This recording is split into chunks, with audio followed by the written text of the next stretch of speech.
श्री अकाल। आपका स्वागत है हमारे MSc education world YouTube channel में। आज हम बात करने जा रहे हैं इतिहास कक्षा 10 चैप्टर का नाम है हमारे पास भारत में राष्ट्रवाद, और इसके सारे ऑब्जेक्टिव हम तैयार करेंगे जो आपके बोर्ड परीक्षा में ज्यादा से ज्यादा पूछे जाएंगे। और आइए शुरुआत करते हैं इस अपनी काम की बात में। लोक आंदोलन का मुख्य कारण जो था वो था हमारा रॉलेट एक्ट। रॉलेट एक्ट के कारण ही असहयोग आंदोलन चलाया गया था और रॉलेट एक्ट के ही कारण जलियांवाला बाग हत्याकांड हुआ था। जलियांवाला बाग हत्याकांड जो हुआ था उसका भी कारण कौन था? रॉलेट एक्ट ही था। जलियांवाला बाग, रॉलेट एक्ट और असहयोग आंदोलन तीनों का आपस में कनेक्शन था। ठीक है, क्योंकि तीनों घटनाएं रॉलेट एक्ट के कारण ही घटित हुई थी। अगला क्वेश्चन है हमारे पास, सविनय अवज्ञा आंदोलन में महात्मा गांधी ने नमक को अत्यधिक महत्व क्यों दिया? यानी नमक को अत्यधिक महत्व क्यों दिया था महात्मा गांधी जी ने अपने सविनय अवज्ञा आंदोलन में? पहला बता रहा है पॉइंट ऑब्जेक्टिव, पहला क्वेश्चन है हमारे पास, नमक का प्रयोग अमीर गरीब सभी करते थे। सही है, सारे वर्ग के लोग क्या करते थे? आज भी नमक का प्रयोग सभी करते हैं, अब करते थे। दूसरा बता रहा है यह भोजन का अभिन्न हिस्सा था। पहले भी अभिन्न हिस्सा था नमक भोजन का, आज भी हमारे पास नमक जो है भोजन का हिस्सा है। तीसरा बता रहा है नमक तैयार करने पर सरकार का एकाधिकार था। ये भी सही है, यानी यहाँ का ऑप्शन हो जाएगा हमारा डी। सारे ऑप्शन हमारे पास क्या है? सही है, तो हो जाएगा उपयुक्त सभी। अगले क्वेश्चन की ओर हम चलते हैं। अगला क्वेश्चन है हमारा क्वेश्चन नंबर 4, करो या मरो का नारा किसने दिया?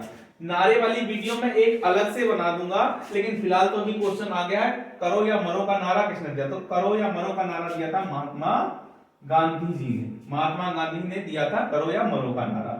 आगे चलते हैं क्वेश्चन नंबर 5 की ओर। क्वेश्चन नंबर 5 हमारा बोल रहा है भारतीय राष्ट्रीय कांग्रेस जिसका चुनाव चिन्ह क्या है? पंजा है। जे आगे हमारा आएगा क्वेश्चन की स्थापना कब हुई थी? तो इसकी स्थापना 1885 में हुई थी। कब हुई थी? 1885 में राष्ट्रीय कांग्रेस यानी पंजाब वाली जो पार्टी है उसकी स्थापना हुई थी। अगला क्वेश्चन है हमारे पास क्वेश्चन नंबर हमारा 6, सविनय अवज्ञा आंदोलन कब चलाया गया? तो सविनय अवज्ञा आंदोलन 1930 में चलाया गया था। सविनय अवज्ञा आंदोलन कब चलाया गया था? 1930 में चलाया गया था। अगला क्वेश्चन है हमारा क्वेश्चन नंबर 7, प्रश्न नंबर 7, चौरी चौरा कांड किस वर्ष हुआ? चौरी चौरा कांड हमारा 1922 में हुआ था। चौरी चौरा कांड कब हुआ था? 1922 में हुआ था। चौरी चौरा कांड कहां हुआ था?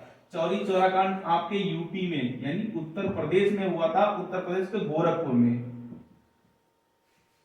उत्तर प्रदेश के गोरखपुर में हुआ था। वहां पर एक पुलिस चौकी को जला दिया गया था। उसी में वहां पर उस जगह का नाम, चौकी का नाम चौरी चौरा था, इसलिए उसे चौरी चौरा कांड के नाम से जानते हैं। ये घटना घटी थी 1922 में। अगला क्वेश्चन नंबर 8 आएगा हमारे पास। क्वेश्चन नंबर 8 है, सविनय अवज्ञा आंदोलन की शुरुआत किस महत्वपूर्ण घटना के साथ की गई? ध्यान दीजिएगा, घटना के साथ की गई, साथ की बात कर रहा है, तो घटना के साथ की गई नमक कानून तोड़कर।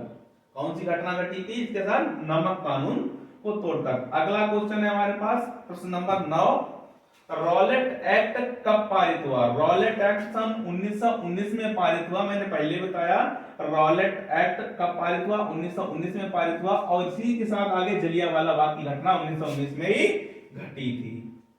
रॉलेट एक्ट का सीधा संबंध जलियांवाले बाग को जाता है। प्रश्न नंबर हमारा अगला होगा, प्रश्न नंबर अगला है हमारा 10, बता रहा है चौरी चौरा की घटना का क्या परिणाम हुआ? चौरी चौरा की घटना का परिणाम हुआ था असहयोग आंदोलन। गांधी जी ने असहयोग आंदोलन वापस ले लिया था, क्योंकि गांधी जी एक अहिंसा के पुजारी थे और वहां पर एक चौरी चौरा कांड यानी एक पुलिस चौकी को जला देना एक हिंसात्मक घटना हुई थी। इसके कारण गांधी जी ने अपने असहयोग आंदोलन को वापस ले लिया था। अगला प्रश्न है हमारे पास प्रश्न नंबर 11 हमारी थोड़ी पीडीएफ में मिस्टेक हो गई है, कोई दिक्कत नहीं, उसके लिए मैंने ऑप्शन आगे लिख दिए हैं। बता रहा है गांधी जी ने कौन सा आंदोलन नहीं चलाया, तो असहयोग आंदोलन गांधी जी ने ही चलाया था, चंपारण आंदोलन सत्याग्रह था गांधी जी ने ही से चलाया था, सविनय आंदोलन गांधी जी ने ही चलाया था। अगला ऑप्शन डी हमारे पास खिलाफत आंदोलन ए गांधी जी द्वारा नहीं चलाया, तो हमारा ऑप्शन डी सही होगा, खिलाफत आंदोलन। अगला प्रश्न है हमारे पास, स्वराज मेरा जन्म सिद्ध अधिकार है, मैं इसे लेकर रहूंगा।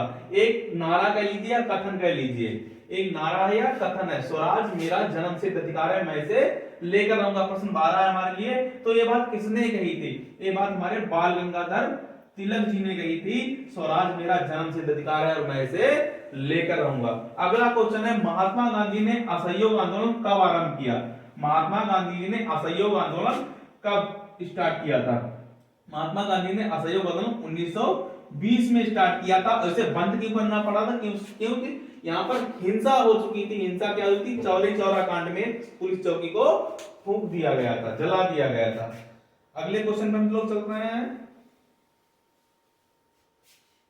अगला क्वेश्चन है हमारे पास प्रश्न नंबर 14, बता रहा है अथवा लग के दिए, दोनों ही प्रश्न समान हैं, बस पढ़ने का नजरिया थोड़ा अलग है।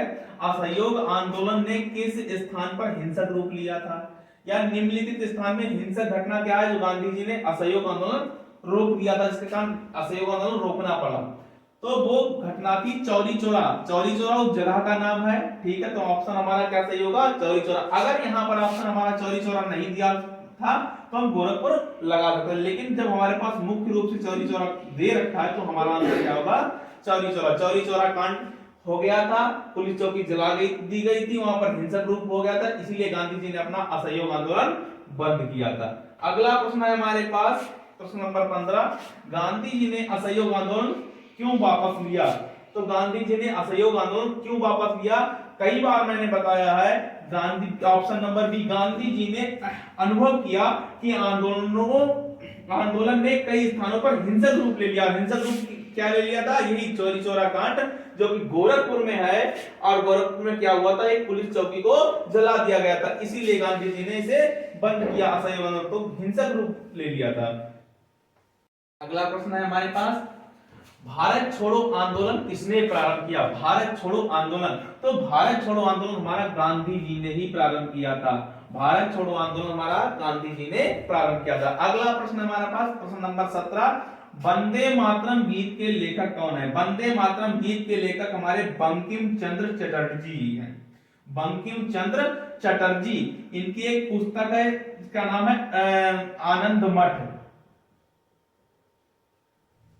आनंद मठ, आनंद मठ से लिया गया है वंदे मातरम को, और वो पुस्तक के लेखक जो हैं बंकिम चंद्र चटर्जी जी हैं, इसलिए वंदे मातरम के लेखक भी कौन होंगे, बंकिम चंद्र चटर्जी। वंदे मातरम को लिखा किसने है, बंकिम चंद्र चटर्जी ने है। आगे चलते हैं, अगला प्रश्न है हमारा प्रश्न नंबर 18। प्रश्न नंबर 18 है, हिंद स्वराज, हिंद स्वराज नामक पुस्तक के लेखक कौन है, हिंद स्वराज पुस्तक के लेखक महात्मा गांधी जी हैं, हिंद स्वराज पुस्तक के लेखक महात्मा गांधी जी हैं। प्रश्न नंबर है 19 हमारे पास, गुमास्ता, गुमास्ता क्या है, गुमास्ता एक शब्द है, तो गुमास्ता शब्द क्या है, गुमास्ता शब्द का अर्थ होता है काम करने वाला जो पैसे लेकर काम कर रहा है, यानी वेतन भोगी कर्मचारी, वेतन भोगी कर्मचारी क्या है, गुमास्ता।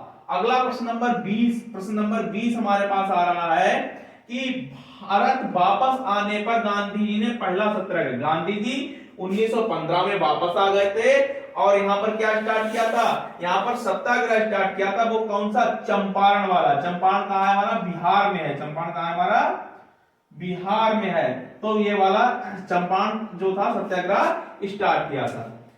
अगला क्वेश्चन पे हम अगले क्वेश्चन में हम लोग चल रहे हैं। अगला क्वेश्चन है क्वेश्चन नंबर 21, आनंद मठ, अभी आया आनंद मठ, आनंद मठ उपन्यास के लेखक कौन है, तो भैया इसके लेखक जो है बंकिम चंद्र चटर्जी हैं, और इसी आनंद मठ में हमारा वंदे मातरम लिखा हुआ है, वंदे मातरम यहीं से लिया गया है, वंदे मातरम जो है आनंद मठ से लिया गया, और इस आनंद मठ के पूरे आनंद मठ के लेखक है बंकिम चंद्र चटर्जी जी, और इसीलिए वंदे मातरम के लेखक भी कौन होंगे, बंकिम चंद्र चटर्जी जी। अगला प्रश्न हमारे पास है, भारत में राष्ट्रपिता कहकर संबोधित किया जाता है। भारत में राष्ट्रपिता कहकर संबोधित किसको संबोधित किया जाता है? राष्ट्रपिता महात्मा गांधी जी को कहा जाता है। राष्ट्रपिता बापू किसे कहा जाता है? महात्मा गांधी जी को कहा जाता है। अगले प्रश्न पर हम चल रहे हैं, चलवाई थी जलियांवाला बाग कांड में जो गोलियां चलवाने वाला व्यक्ति था उसका नाम था जनरल डायर। जनरल डायर ने गोलियां चलवाई थी किसमें? जलियांवाला बाग में। अगला क्वेश्चन है, भारतीय संविधान कब लागू हुआ? भारतीय संविधान 15 अगस्त को हमारा भारत देश आजाद हुआ था। और 26 जनवरी क्यों मनाते हैं? 26 जनवरी इसलिए मनाते हैं क्योंकि हमारा संविधान क्या हुआ था? 26 जनवरी 1950 को लागू हुआ था। संविधान लागू कब हुआ था? 26 जनवरी को हुआ था, ना कि 15 अगस्त। कब लागू हुआ था हमारा? 26 जनवरी को लागू हुआ था हमारा संविधान। अगला क्वेश्चन नंबर है हमारे पास, क्वेश्चन नंबर 25 हमारा, जलियांवाला बाग की घटना कब हुई थी? जलियांवाला बाग की घटना 13 अप्रैल 1919 को घटी थी। बैसाखी का त्योहार था, बैसाखी का त्योहार था। और जलियांवाला बाग है कहां पे?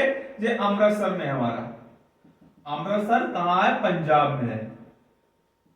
अमृतसर पंजाब में है। और बैसाखी का त्योहार था 13 अप्रैल 1919 को जलियांवाला बाग हत्याकांड हुआ था।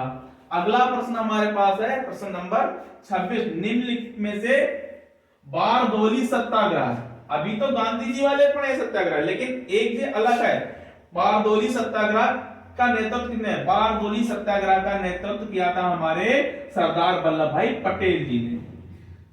सरदार वल्लभ भाई पटेल जी ने बारदोली सत्याग्रह का नेतृत्व किया था। और ये हमारे 26 प्रश्न थे। 26 के 26 प्रश्न ही हमारे सामाजिक पार्ट 2 से बहुत बहुत इंपॉर्टेंट ऑब्जेक्टिव प्रश्न है। और ऐसे ही वीडियो आपके लिए आते रहेंगे। सामाजिक में आपको 100 से 100% ऑब्जेक्टिव में हमारे चैनल से सही के सही उत्तर सटीक आपको मिलेंगे। धन्यवाद, नमस्कार। वीडियो अच्छी लगी हो तो अपने दोस्तों को, पढ़ने वाले दोस्तों को शेयर कीजिएगा। धन्यवाद।